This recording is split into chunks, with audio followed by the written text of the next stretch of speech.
Hey guys, welcome back to Notebooklm. So in today's video I will be showing you how to change language as you whichever you want.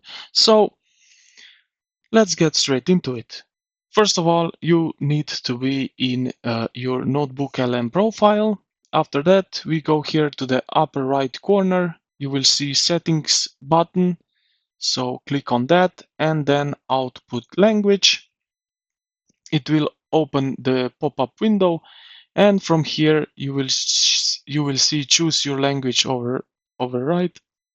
Click on this, and here you can then choose the language you prefer, you like, and that's basically it. After that, save, and you will have your language available um, on Notebooklm. Now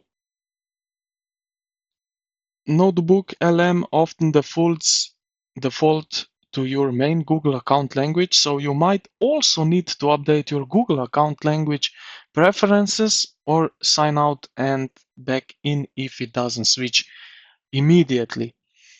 But yeah, it should work this way, so try it, and if it doesn't work, go to your Google accounts and settings and there change your language. So I hope this video helped you out. If you did, consider to like and subscribe to the channel. Thank you for watching, and I will see you in the next one.